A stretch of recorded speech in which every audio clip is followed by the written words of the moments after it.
President Trump just released a major announcement from the White House now, and in this announcement, he stated categorically what the United States has agreed with Iran. Now listen to the full details of what Trump said. And in fact, this is in fact one of the world's most powerful agreements that has ever been reached since after the World War II.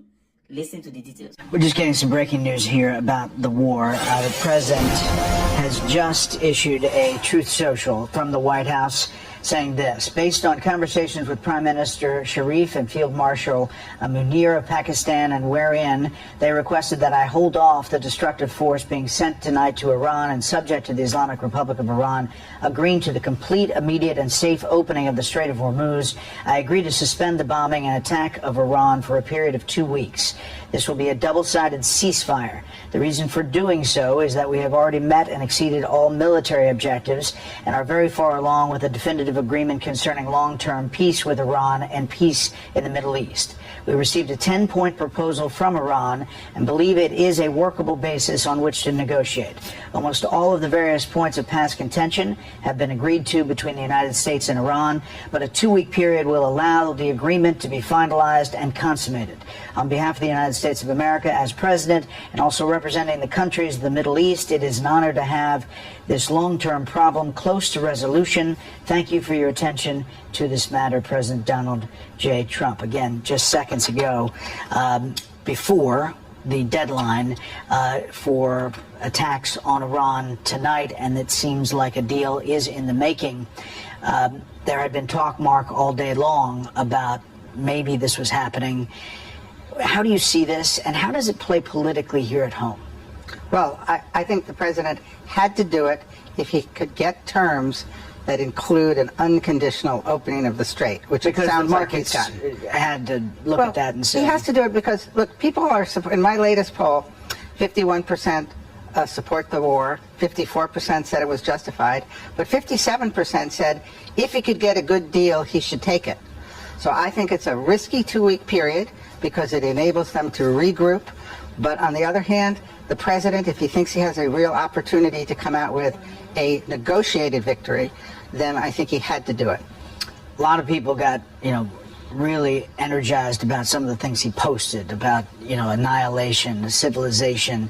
But now he's coming with this deal, Kellyanne. How do you see this big picture? It's the 11th straight year of them in high dudgeon about everything he writes and says. He said he doesn't care about his critics, but he does care about getting peace and a just cause here. He does care about oil flowing again. If he gets a deal, the ultimate deal maker, part of how he wins these elections, Brett, then that will matter to people.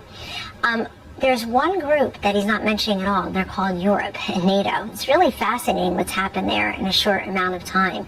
You even have Vladimir Zelensky running around in these Gulf state countries saying, I'm not getting weapons, I'm giving them to you and giving you our intelligence for the last couple of years in this war with Russia. It's really fascinating what's happened there in short order. NATO's coming to the White House tomorrow. I think Mark Rutte, the Secretary General himself, has forged a good relationship with Trump, but the NATO countries have not, and he's not even mentioning them as part of this deal. This is all about the countries around Iran.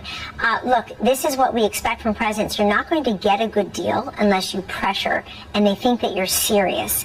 And the same country that sent 155 aircraft in to rescue one of our airmen, if not two, just this past weekend, is a country that is going to do what it takes to keep everyone safe and to push back on the largest state sponsor of terror, but also to tell the people who are relying on the Strait of Hormuz, like Europe, for its energy. We need you to help as well.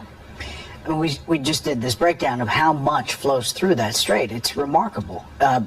Our oil does not as much, but fertilizer does. It's a big part of the world economy. Well, it's a big part of the world economy, but the U.S. could sustain a 60 or 90-day war because there's about 20 million barrels a day that we consume. $50 extra, it's about $1 billion a day, a small amount relative in a $30 trillion economy. So we could have withstood it, but on the other hand, I think the markets are going to react very well. And I think, remember that scene from Patton, where Patton goes crazy, and his aide says, the men don't know when you're kidding or when you're not. And Patton says, it's not important for them to know, it's important for me to know.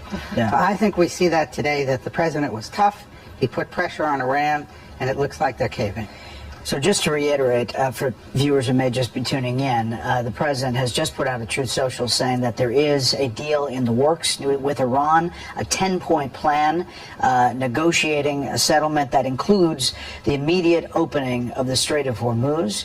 We don't know what the other 10 points include, but if it matches previous negotiations, that includes nuclear material, it includes a missile program that would not continue, and we don't know what it means for the neighbors, but this has to be a real breath of sigh of relief for Gulf Arab allies, especially. That's right. And the president said this will be a 4 to 6 week war. We're still within that zone. He also last week reminded us all, Brett, Vietnam 19 years, Iraq War 7 or 8, World War II and Korea 3 years apiece.